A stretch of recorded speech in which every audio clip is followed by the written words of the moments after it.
Hello friends, मैं हूँ रेखा सिंह। स्वागत करती हूँ आपका आपके अपने यूट्यूब चैनल खियार स्टडीज हब पर। गाइस, आज हम जर्नल हिंदी के बारे में पढ़ेंगे। एक जर्नल डिस्कशन मैं आपके साथ करना चाहती हूँ। आपको बताना चाहती हूँ कि जो जर्नल हिंदी का पेपर है, जो बीपीएससी मेंस में आता है, जो क्वालिफाइंग नेचर का है, उसका पैटर्न क्या है, क्या उसमें पूछा जाता है, कैसे आप उसको डील कर सकते हो, ठीक है, उसके लिए कितना पढ़ना है, ये सब मैं आज आपको बताऊंगी। कुछ कैंडिडेट्स पूछ भी रहे थे और मैं भी ये आपके साथ शेयर करना चाहती हूँ। हिंदी की जो स्ट्रेटेजी है, हिंदी को कैसे कवर किया जा सकता है कम समय में। क्योंकि देखिए गाइस, ये क्वालिफाइंग नेचर का हम सब जानते हैं। 100 मार्क्स का पेपर होता है। आपको पता है मेंस में 3 पेपर होते हैं आपके, GS paper 1, GS paper 2 and optional paper. 300 marks के होते हैं तीनों पेपर। 900 का आपका टोटल आपका मेंस होता है। ओके, बट ये जो जनरल हिंदी का पेपर है, ये भी आपका मेंस में ही आता है, बट इसके जो मार्क्स हैं वो आपके काउंट नहीं होते हैं मेरिट में। ओके, और ये क्वालिफाइंग नेचर का है। इसमें 30% मार्क्स आपको लाने होते हैं। 100 मार्क्स का पेपर होता है। 300 आवर्स आपको टाइम दिया जाता है। 3 घंटे का समय आपको मिलता है इस पेपर को सॉल्व करने के लिए। ओके, मैं आपको बताऊंगी कि इसमें क्या क्या आता है और कितना पढ़ के इसको कवर किया जा सकता है। सबसे पहले तो गाइज इसमें ऐसे आता है। ऐसे मैं आपको बता देना चाहती हूँ, ऐसे जो है वो आपका 300 मार्क्स का आता है। देखिए यहाँ पे मेंशन 500 मार्क्स का ऐसे आता है और 30 मार्क्स का होता है। ठीक है, 500 वर्ड्स मतलब आपको 500 शब्दों में ऐसे को लिखना होता है और 30 नंबर उसके लिए आपको मिलते हैं। 30 नंबर एलोकेट किए गए हैं ऐसे के लिए। ऐसे हिंदी में लिखना होता है। ओके, देखिए गाइस, आपको यहाँ पे चॉइस मिलती है। आपको 5 से 6 ऐसे आते हैं अमूमन, और जो बहुत जिनका जो टाइटल होता है वो बहुत इजी होता है, बहुत बहुत आसान ऐसे होते हैं, स्कूल लेवल के ऐसे होते हैं, बच्चा आसानी से लिख सकता है कैंडिडेट। उसके लिए बहुत ज़्यादा तैयारी की ज़रूरत नहीं है।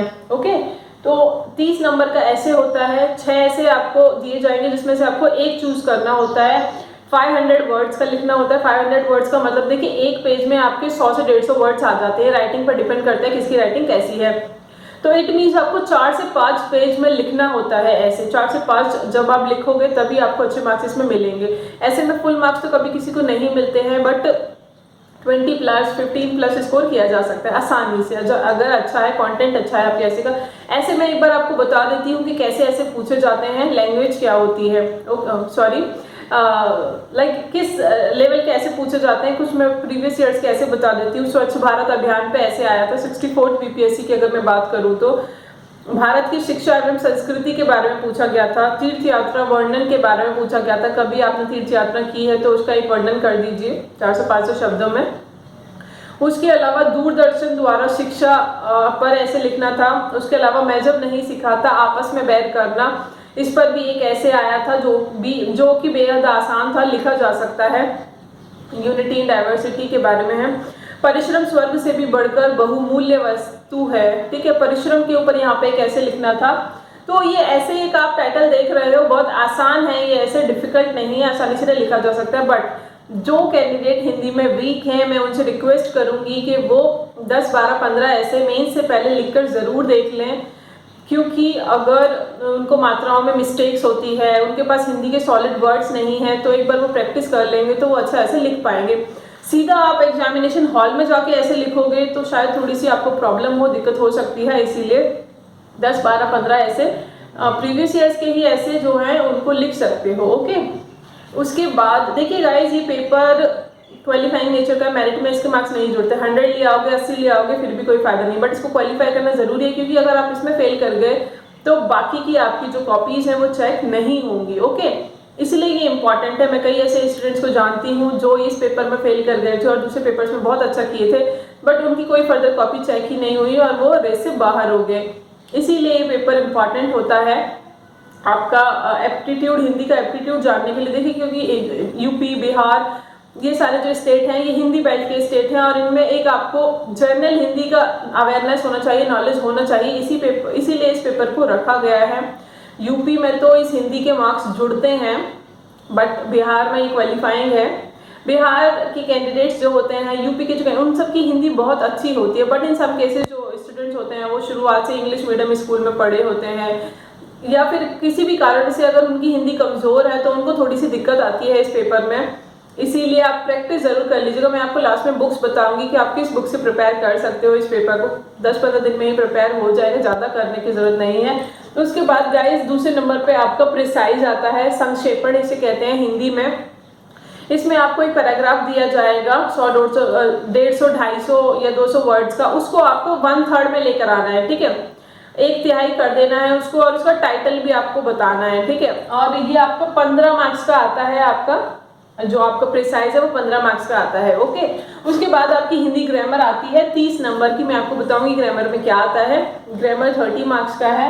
उसके अलावा वाक्य विन्यास आपके 25 मार्क्स के आते हैं, ओके। तो इस तरह से ये जो पेपर है 100 मार्क्स का आपका हो गया। 3 घंटे आपको दिए जाते हैं, 3 घंटे सफिशिएंट टाइम होता है। आसानी से 3 घंटे में पेपर को सॉल्व किया जा सकता है, ओके। प्रैक्टिस जरूरी है गाइस। इसमें फुल स्कोर नहीं करना है, बट इसमें क्वालिफाई जरूर करना है, ताकि आपकी जो दूसरी कॉपीज है वो चेक हो, ठीक है। अगर इसमें आप फेल कर जाते हैं तो आपकी फर्दर कॉपीज चेक नहीं होती है, पहले इसी पेपर को चेक किया जाता है, ओके।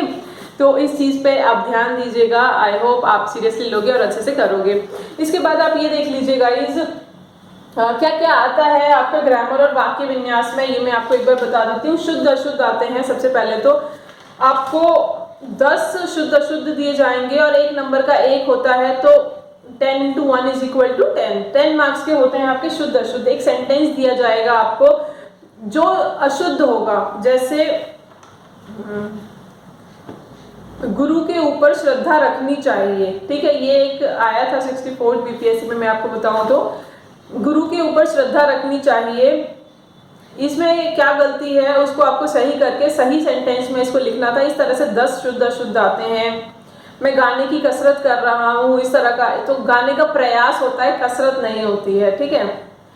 गाने का रियाज होता है, आई एम सॉरी, गाने का रियाज होता है गाइस। उसे मृत्युदंड की सजा मिली है, उसे मृत्युदंड दिया गया है। मृत्युदंड तो खुद एक सजा है, तो मृत्युदंड की सजा मिली है, इसकी जगह होगा कि मृत्युदंड मिला है। हमारी सौभाग्यवती कन्या का विवाह हो रहा है, ठीक है। इस तरह की थोड़ी थोड़ी इसमें मिस्टेक्स होती है, सेंटेंस होते हैं, उनको आपको शुद्ध करना होता है। कहाँ से आप प्रैक्टिस कर सकते हो मैं ये आपको बता दूंगी। उसके अलावा मुहावरे आते हैं गाइस, ये भी इंपॉर्टेंट है। मुहावरे आपके 10 मुहावरे आते हैं, जिसमें से आपको 5 अटेम्प्ट करने होते हैं, और 3 नंबर का एक मुहावरा होता है। तो 3 × 5 15 मार्क्स। 15 नंबर के आपके मुहावरे आते हैं। मुहावरे बहुत आसान आते हैं। मुहावरों को आपको अर्थ लिखना होता है और उसको वाक्य में प्रयोग करना होता है। स्कूल के समय में ये सबने किए होते हैं मुहावरे। मैं आपको बता देती हूँ कुछ मुहावरे जो आए थे पिछले साल प्रीवियस ईयर्स में। जहाँ चाहा वही रहा, कुएं में भांग पड़ी, आस्तीन का सांप, 2 दिन का मेहमान, जस दूल्हा तस बनी बारात, ओके। इस तरह के मुहावरे आते हैं जो आसान होते हैं। 200-250 मुहावरे का अगर आप प्रैक्टिस कर लोगे तो उसी में से आपके मुहावरे आ जाएंगे, ज़्यादा डिफिकल्ट नहीं होते हैं। उसके बाद परिभाषा आती है गाइज। संज्ञा, सर्वनाम, विशेषण, समास, इन सब की जो कॉमन डेफिनेशंस है, ग्रामर की जो डेफिनेशंस होती हैं जो हमने स्कूल में पढ़ी थी, वही डेफिनेशंस आती हैं। पिछली साल आपकी समास की डेफिनेशन आई थी और उसमें भेद बताने को आए थे, 10 नंबर का आया था ये। और उसके अलावा आपका सर्वनाम की परिभाषा आई थी जो कि 5 नंबर की थी, ओके। सो डेफिनेशन जरूर करके जाइएगा। डेफिनेशन अगर आप सही लिखते हैं, सही उदाहरण देते हैं, भेद वगैरह सही से लिख देते हैं, तो फुल मार्क्स मिलते हैं आपको डेफिनेशन में, ओके। देन आफ्टर पर्यायवाची, आपके पर्यायवाची आते हैं। पर्यायवाची सबने पढ़े हैं बचपन में। पर्यायवाची आपको 10 दिए जाएंगे, जिसमें से आपको 5 करने होते हैं। आधे नंबर का एक पर्यायवाची होता है, तो इस तरह से 2.5 नंबर के पर्यायवाची होते हैं। आपका शत्रु, आकाश, हवा, अग्नि, झंडा, इन सब के पर्यायवाची लिखिए। इस तरह से आते हैं। 2-2 पर्यायवाची, एक शब्द के 2 पर्यायवाची आपको लिखने होते हैं, 3 नहीं लिखने होते हैं, तो उतना डिफिकल्ट नहीं है, आसानी से हो जाएगा, ओके। उसके अलावा विलोम शब्द आते हैं। 10 विलोम शब्द दिए जाएंगे, जिनमें से आपको 5 करने होते हैं। विलोम शब्द भी आसान होते हैं, जैसे संधि का विलोम शब्द विच्छेद होगा, जड़ का चेतन होगा, निंदनीय का प्रशंसनीय होगा, कृपण का उदार होगा, मुक्ति, इस तरह से आते हैं आपके। आसान होते हैं विलोम शब्द, ठीक है। जिसकी हिंदी बहुत अच्छी है उसको लोड लेने की जरूरत नहीं है, टेंशन लेने की जरूरत नहीं है, उनका आसानी से हो जाएगा। बट एक बार प्रैक्टिस जरूर प्रीवियस ईयर्स को देख लीजिएगा। प्रीवियस ईयर्स के हिंदी के पेपर्स को अगर आप प्रैक्टिस कर लोगे तो उतना काफी है। जिसकी हिंदी थोड़ी सी कमजोर है उसको थोड़ा सा काम करने की जरूरत है। उसके अलावा गाइस 5 वाक्यांशों के लिए एक शब्द लिखना होता है। शब्द अनेक शब्द के लिए एक शब्द जो आता है, जैसे 10 मुख वाला, दशानन कहते हैं, वैसे ही पिछले साल आए थे। जिसमें जान ना हो, निर्जीव, ठीक है, इस तरह से 10 आते हैं जिसमें से आपको 5 करने होते हैं, ये भी आपके 5 नंबर के होते हैं। उसके अलावा 10 वर्ड्स दिए जाते हैं जिनमें मात्राओं का फॉल्ट होता है, मात्राओं की मिस्टेक होती है, उन्हें अशुद्ध से शुद्ध करना होता है, ये भी आपके 5 नंबर के होते हैं। तो इस हिसाब से आपका ये पूरा पेपर होता है 100 नंबर का, जो क्वालिफाइंग नेचर का है। 30% मार्क्स आपको लाने होते हैं इस पेपर में। ओके, ऐसे इंपॉर्टेंट है, ऐसे की प्रैक्टिस जरूर कर लीजिएगा। एक बार प्रिसाइज जो संक्षेपण होते हैं उनको एक बार जरूर देख लीजिएगा। ग्रामर में मैंने बता दिया आपके मुहावरे, शुद्ध अशुद्ध, पर्यायवाची और आपकी परिभाषाएं आती हैं, उसके अलावा विलोम शब्द आते हैं, संधि विच्छेद आते हैं, ये सब का अच्छे से प्रैक्टिस कर लीजिएगा। तो मैं आपको बता देती हूँ कि आपको कहाँ से करना है। देखिए गाइस, अरिहंत की एक बुक आती है सामान्य हिंदी की, 100-150 रुपए की बुक है शायद, और बहुत इजी लैंग्वेज है, बहुत अच्छी बुक है। सबसे पहले मैं उसी को प्रेफर करूंगी। उसके अलावा कुछ बुक्स मैं आपको दिखा देती हूँ। ये देखिए, ल्यूसेंट की बुक है सामान्य हिंदी की, ये भी अच्छी बुक है हिंदी के लिए, आप इसे रेफर कर सकते हैं, इसे पढ़ सकते हैं और इसे देख सकते हैं। ऐसे प्रिसाइज, मुहावरे, पर्यायवाची, ये सब याद कर सकते हैं, क्योंकि स्कूल की चीज़ें आप भूल गए होंगे, हर कोई भूल जाता है। उसके अलावा एक ये बुक है आधुनिक हिंदी व्याकरण और रचना, ये देखिए, ये थोड़ी एडवांस लेवल की बुक है, चाहो तो इसे पढ़ सकते हो। अदरवाइज ल्यूसेंट की सामान्य हिंदी या अरिहंत की सामान्य हिंदी ऑनलाइन मिल जाएगी, ऑफलाइन मिल जाएगी, दोनों में से किसी एक को लीजिएगा, ज़्यादा खर्चा आपका नहीं होगा। 100-150 रुपए की बुक आएगी और आसानी से आपका रिवीजन हो जाएगा। और ऐसा ना हो कि बॉर्डर लाइन पर आप लटक रहे हो, 30% मार्क्स लाने तो बस 30-40% ही आप करके आओ, 70-80 का करके आओ, 90 का करके आओ, मार्क्स कुछ भी आपको मिले। हिंदी में मार्क्स ज़्यादा कटने के चांसेस होते हैं क्योंकि मात्रा वगैरह की मिस्टेक्स हो जाती है।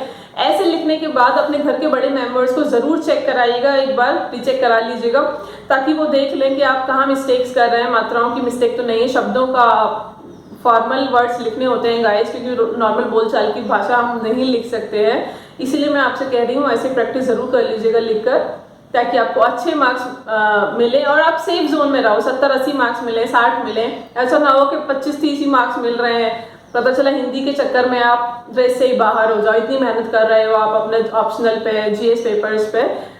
इसीलिए it's my request to all of you guys, अच्छे से सीरियसली लीजिएगा, हिंदी के पेपर को भी इम्पॉर्टेंट होता है। आप यहाँ से रिवाइज कर सकते हैं जो बुक्स मैंने बताई हैं। उसके अलावा अगर आपका कोई डाउट है तो कमेंट सेक्शन में मुझसे लिखकर पूछ सकते हैं। आपके प्यार, आपके सपोर्ट के लिए बहुत बहुत शुक्रिया। Thank you so much for watching me and listening me. Do like, share and subscribe. Video पसंद आए तो लाइक ज़रूर कीजिएगा। Thank you so much.